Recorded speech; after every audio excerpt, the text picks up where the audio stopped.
might be interested in this coming to pass at last for Otis should feel like this is a nice, significant, little big step toward making this happen. It's a funny term to use, little big step, but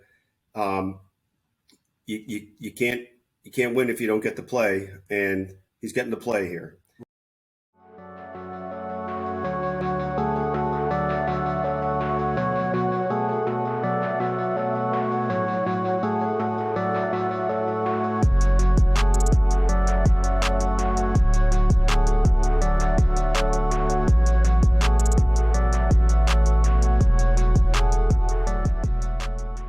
Everybody, welcome back to Way Past Due. It has been more than 42 years since Otis Taylor became eligible for the Pro Football Hall of Fame. In our estimation, it is way past due, time for him to be enshrined. I am here with my guest, Kansas City Star columnist, Vahe Gregorian. Welcome to the show, Vahe. Great to be with you, Jason, and glad you keep fighting the good fight.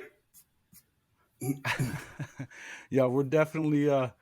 It's, something that you said to me early on about it being a labor of love. and that really has proven to be true. It's not something that's bothered me whatsoever. I mean, in fact, I've probably been more dedicated to this than anything I've done in a long time. So, which is a good thing. But it's tough. It's tough a lot of times because you get to thinking about what's going on and why he hasn't gotten in, and it just doesn't make a lot of sense to a lot of us. And I think that especially that's the case for his fans in Houston. And I know you were on the radio show last night with Ralph as well. I mean, there's a lot of people out there that are very, they're very emotional about it, and they're still, after all this time, you hadn't caught a football in 48 years, and they're still begging and talking about it a lot. So that means a lot.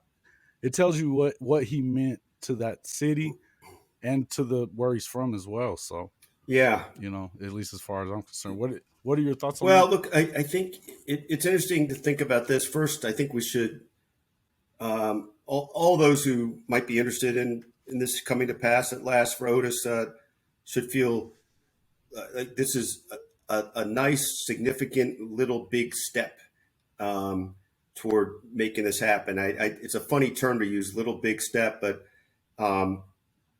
you can't win if you don't get to play, and he's getting to play here. Right. And which to me, exactly. Yeah. He's how many times has he been a finalist? Just once. I think that's right. I have not looked that up actually lately, and I don't want to say it wrong.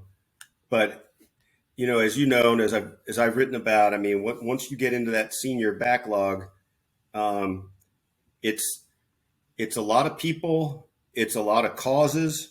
Mm-hmm. It's thin lines separating things. It's hard to extrapolate or compare, eras of the game. Sometimes there's just so much going on. Absolutely. So I bring up where we are today versus where you started asking the question, Jason. How do we get here? And I think it's a combination of things. It's funny that I think about how the pendulum swings on stuff like this. There was a period of time where the AFL was not seen, the things accomplished in the AFL were not seen as on par with the NFL. And that over time proved, which is crap. Yeah. I mean, it just, we have to always remember it's the Pro Football Hall of Fame. And as you came to see over the decades what the AFL meant in the history of the NFL as we know it today, then you kind of understand that differently. So you start off with this sort of anti-AFL bias. Then, though, The Chiefs of that era gradually start getting quite a lot of people in the Pro Football Hall of Fame. So then you've got this. When you look at them, they were unfreaking believable to a man. Like everyone. They were. And we speak about Otis, but I can tell you that I know people who believe that no one is more credentialed. And you could demonstrate it mathematically with Jim Tyrer having all those all-pros. I think 7 or 8 all-pros. He was, one of the best offensive linemen ever to play the game. So you got a couple guys like that, Jim Lynch, Fred Arbanis, that people aren't even talking about as much, but in another, context might be talked about more. But anyway, the point is now you get I think it's 8 players from that team, as well as Hank Stram and Lamar Hunt. And so the pendulum now was swung wildly to like, well, there's too many Chiefs. And now they're trying to say it's too many. I mean, nobody's, I know, and that's what's kind of so frustrating about nobody's explicitly saying that. I don't mean it that way, but I think the mindset is, well, the Chiefs are well represented.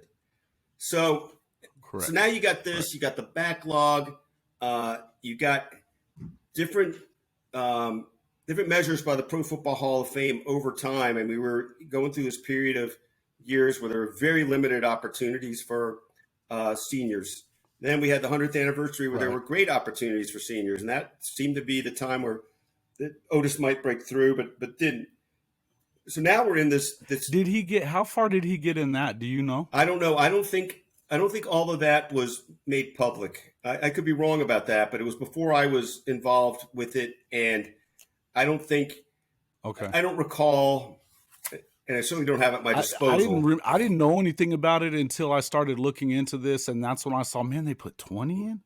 Yeah, and it was like, good grief. You know? And look, that in some way, even though Otis wasn't in that, in some way, at least that clears some ground, right? So I mean, it at least absolutely moves them up the pipeline, hopefully, right? So, and now here we are, the NFL under Jim Porter's leadership, as you know, I'm sorry, the Pro Football Hall of Fame under Jim Porter's leadership has done something pretty striking here, which is, and this is just when I started being one of the 49 overall selectors. My very first time on a call with Jim Porter, I was absolutely dazzled by how much he wanted to solicit the thoughts of the voters. And you could tell he was taking very seriously the thing that was absolutely one of the strongest themes of the broader group, which is we've got to find a way to get more seniors in, that we're never going to do justice to that. Right. And I guess I would ask you, what is the reasoning, do you feel like, that so many of these guys did get backlogged in the first place? I mean, is it because of is there an issue at the front end during the modern era voting that they're not letting enough guys in? I mean, you hear about guys like, say, Zach Thomas. I mean, that makes zero sense to me. You look at a guy like Brian Urlacher and say Ray Lewis, and Zach Thomas's stats are virtually the same. I guess my question would be, why exactly do you feel like this is happening on the front end, or so many of these guys are getting, because when it comes to guys like Otis, I feel the same about, there's a lot of these guys I feel the same about. I would say the same for probably, I would definitely say the same for guys like Roger Craig. I mean, why did he get buried? I mean, it just doesn't make a lot of sense to me. But let's start with this. The Pro Football Hall of Fame didn't start till, I think, 1963. So think of that as sort of a beginning point to how it could get this way, right? You're already automatically 4 decades behind, and now you've got. I probably won't state this as eloquently as I could, but you've got the precious present all the time, and each year it's kind of like how did gets bigger. Yeah, and how did, like, let's say, I think about this all the time with the Academy Awards. It's like, what movies were you up against that year, and then what movies are you up against, and that's the thing that's hard to process emotionally for a lot of fans. And I want to say this. Right. I want to say this really clearly too, because I think it's really important. I always had great respect for the Hall of Fame voters. I knew the heart and soul that went into it. My dear friend Therese Paylor, I knew it was, to go back to our term earlier, labor of love and everything he put into it. When I got on the first calls with the deliberations last year, I could not believe the depth of devotion, preparation, discussion, passion about so many people. And I just want to reassure your audience that there are so many people that are deserving. We tend to go through the filter of the ones we know best. I'm definitely not saying that. And I agree with you there. Yeah, yes. And I just want to, but what I want to reassure is that there is, I believe, perfect integrity to this process, great devotion to getting it right. And it's just very hard to separate a lot of cases from each other. And that's why I'm delighted just to see Otis in this 25, because I think by being in this 25, by having 12 now senior committee members instead of 9, having up to three opportunities to be enshrined, it leads to a different dynamic, just as much integrity, just as much passion, but a couple other voices. And that sometimes can sort of shift the snow globe a little, right? With how people look at things or talk about things. Without being specific, what do you think that the arguments have been against him, though, when he's come up in the past or in the recent past? Because I know that he definitely was a finalist around 2009, maybe something like that. It's been a while, but what do you think that the arguments are at this point? Are we talking stats? Because I definitely wanted to show you and talk to you about a couple of stat things, but what do you think the issue is? Yeah, I think the issue is very much issue I do with air quotes is very much sort of what we talked about, or what I wrote about last week and reiterated this week. Otis in a lot of ways is about very tangible, incredible moments, right? But in some ways, he's also about the eye test in more ways than one. To appreciate how he fit into what the Chiefs did, to understand what the Chiefs of that era meant in the evolution of the game itself, those, I think, defy the numerical explanations. His numbers, I think I was looking at this the other day. His numbers in the context today don't pop. I shouldn't put it that way. Not everything ran through Otis, but Otis was the catalyst. Otis was the difference maker. Otis is why Len Dawson's in the Hall of Fame. So, okay, and I agree with you on that. I guess my question would be, well, first of all, when you start looking at those stats, I think that if you're going to look at it subjectively one way, or you want to say, it doesn't add up necessarily to his contemporaries, guys like Biletnikoff, for instance. Well, at game 150, he wasn't caught up to Otis in anything, and it took him the entirety. He ended up with 1,600 more yards and 16 more touchdowns over 60 more games. Imagine if Otis was the kind that runs out of bounds, or that, he never had more than, what was his biggest year was like 60 receptions. But so. Yeah. And look, here's the thing with that too. This is just one moment in time, but if the Chiefs beat the Dolphins on Christmas Day in that game, then I think. And he didn't really have much of a game there, did he? I don't think he did, but the real point is he tended to have big games in big moments, and I think we might, this is all parallel universe stuff, but a lot of people thought that was the best Chiefs team ever, and had they won that game, I think they were Super Bowl bound, and I think you'd have another entire chapter on Otis, but they didn't win that game, and that's sure. The beauty and the frustration of all these comparison points. To me, Fred Biletnikoff's absolutely a Hall of Fame receiver. So is Otis. I don't, and that's not what I don't want you to get the idea that I'm saying that Fred Biletnikoff's not a Hall of Famer. And we've said all along that it's not taking anybody out. But if you're going to put in a guy like Biletnikoff, if you're going to put in a guy like Drew Pearson or Bullet Bob, then you better have Otis in, because we're talking negligible differences in everything. What is it for the? I hadn't even looked at it in a while. Well, like amount of touchdowns for Bob Hayes, and I think Bob. I'm not sure the amount of touchdowns. Yeah, but he was 100 yards different. 100 yards difference, and he had 15 more touchdowns. Right. They played about the same amount. I get it. I'm just saying the things that might pop to people, right? But I think Bob Hayes averaged 20.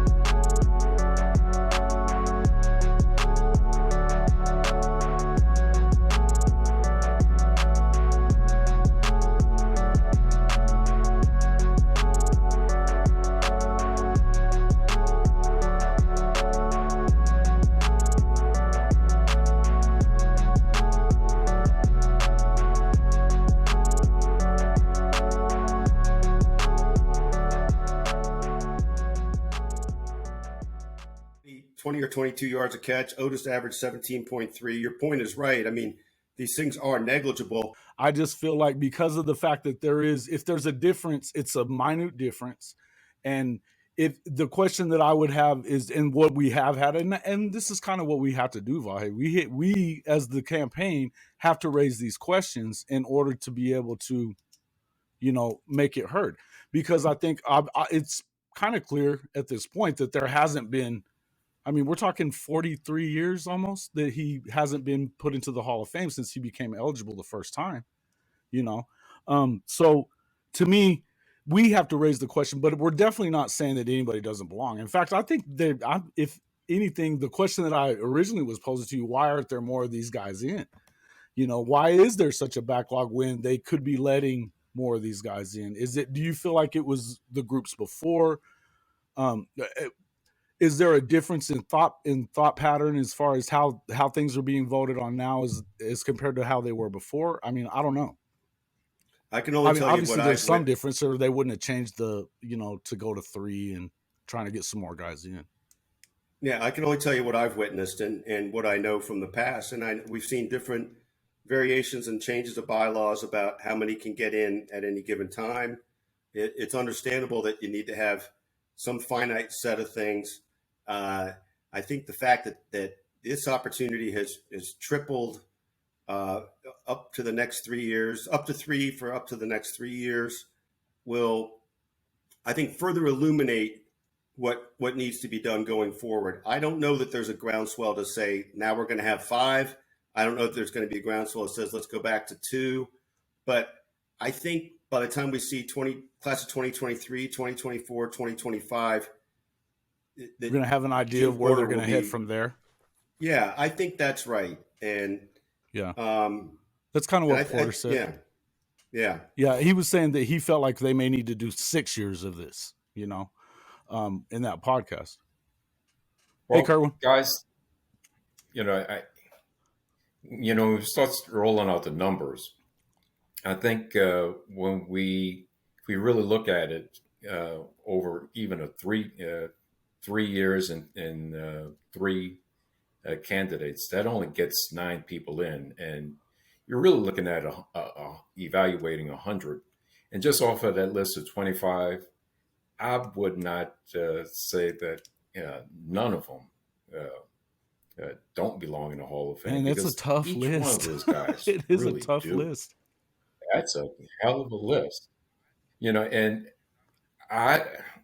as I've been looking at the numbers, I've always gravitated in to anywhere between 8 and 10 to really clear up the backlog. And even on the modern era players, that needs to take a look at too, because it not only does it create a backlog there, it creates a backlog on the senior side. So just taking a broader look at the entire picture would, in my opinion, would really help. Because if we stick with the 3, you're only going to have 9 that are off the backlog. 9. Now, what I would tell you, Kerwin, is as I was just saying to Vahe, is that I know for sure that, and it would turn into 18 if it happens to get to 3. Now, what you have to remember though too is that they have to get 80% of the vote in order to get 3. So it's not necessarily 3. But I guess the question, but Jim Porter did say that he felt like they may have to go to 6 years of doing the extra, or the extra couple per year during that podcast that I was listening to. So it seems, and listen, I'm grateful for the fact that, because like I said, I feel like more guys should be in. I really do. I think that, like we were just talking about Zach Thomas. He's not any different than what Ray Lewis or Brian Urlacher is when you look at the numbers. And yet he's been struggling to get in. And then I feel like with Otis, here's my thing with Otis and what we're arguing. And this is where, I don't know if you've looked at our apples to apples stuff, and I get that sometimes it's new the way to look at it. Here's the one thing that I would say about that. You don't necessarily have to give the way that the apples to apples works is, okay, we swap out the number of receptions, just going by the fact that first he played 14 games. Number two, they didn't throw the damn ball, so we swapped that out. But the number that really matters, and you don't even have to get into the touchdowns and yards and all that other stuff. I think that the number that really matters is the percentage of completions that he was responsible for. For that 10-year period, that first 10-year period of even Jerry Rice's career, Randy Moss's career, any of those guys, he only comes up behind Moss and Rice on percentage there. He was at 21.6% of the Chiefs' overall completions went to Otis. They were as high as like 31.8 in certain seasons. But I mean, he's right on par with the best players ever to do it. That number is important. The other number that I would think is important, because you can't go by, you either have to stop going by receptions or you have to go by, the amount of passes too. I mean, we're talking even Michael Irvin and the Cowboys, who had, the leading rusher in the history of the game, they were pretty balanced. They threw the ball in that 10-year period that Michael Irvin played. That's why I said that 21%, that 21.6%, that's on par with the greatest receivers to ever do it. If you don't have opportunity, you can't have, that the numbers are not ever going to be right on. You know what I mean? So that 21% is where I feel like that stat, that's something that I feel like it's fair to go on that, because just showing, if you want to compare him with people, compare him to everybody and then show that part though, because that he's also, his touchdown percentage per completion is 15%. Only Rice and Moss have a higher one, and it's 16. So, I mean, literally he caught 15% of his catches were touchdowns, So, I mean, and you're right though. The one thing I'll say is, like, I was born a year after he was done playing. I was born a year late, but the guy, watch him on the tape, he jumps off the screen. Vahe, what are some of the players around the Kansas City, those Hall of Famers, and maybe some of the folks who have seen him in the Kansas City area? What are they saying about Otis's opportunities? Well, I'll tell you this. I haven't talked to him since this came out the other day, but I'm sure they're overjoyed. But this was interesting. A couple of years ago, I hosted a Q&A that featured Willie Lanier and Jan Stenerud talking about a book that my friend Michael McCambridge had written about the 69 Chiefs. And naturally, the conversation, the questions from the audience turned to Otis. And really, Jan and Willie both felt it's a shame, but it's never going to happen. They felt like the ship had sailed.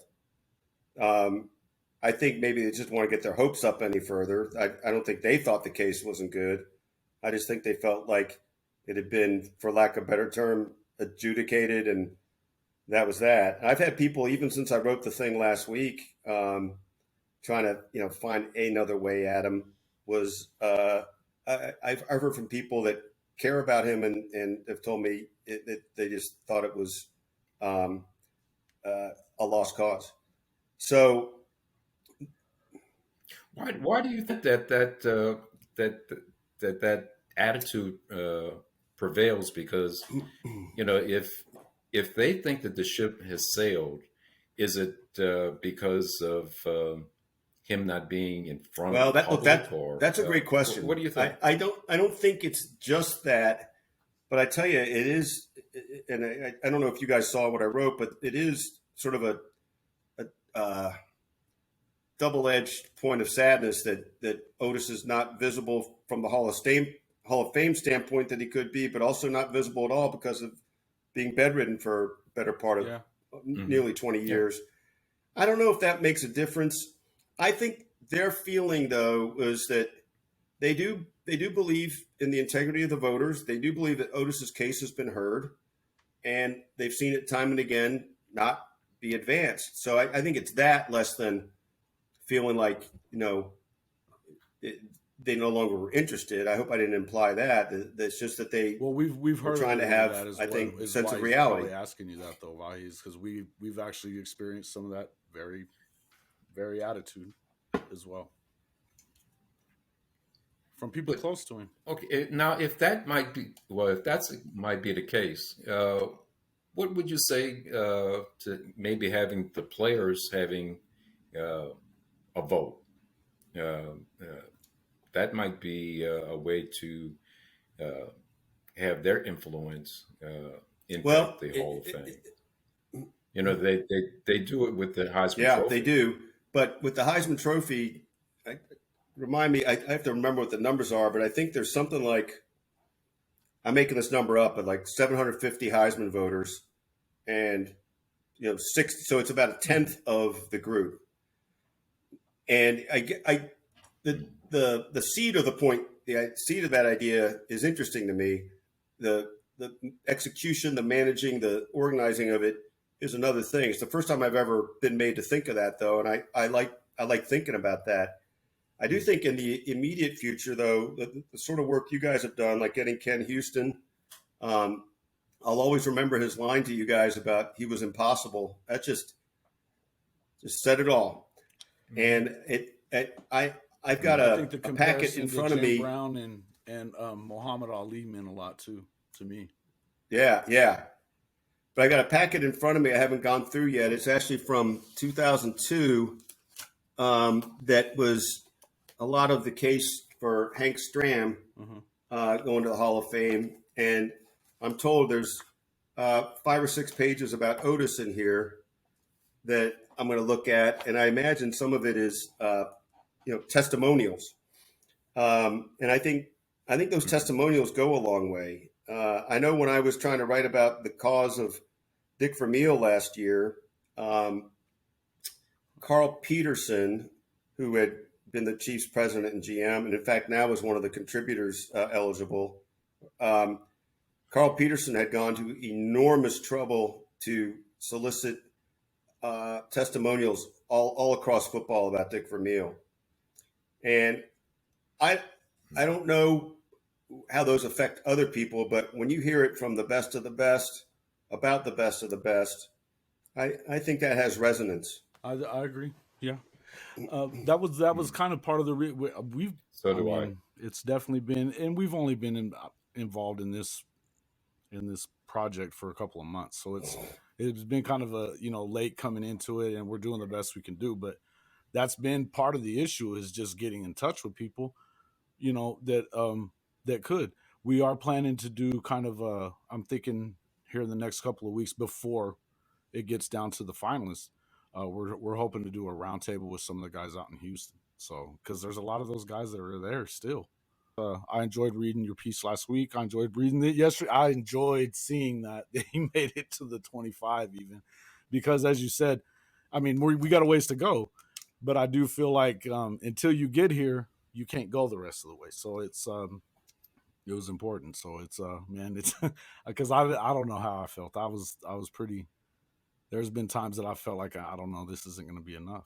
You know what I mean? It's just, as you said, it is a labor of love, but sometimes it can be pretty downtrodden, because you start looking at stuff and thinking, man, how am I going to get over this mountain? But Yeah.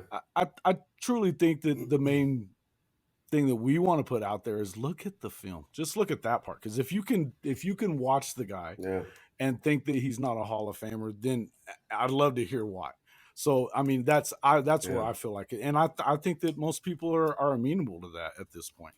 I know that I know that among the public we have gotten an awful lot of support.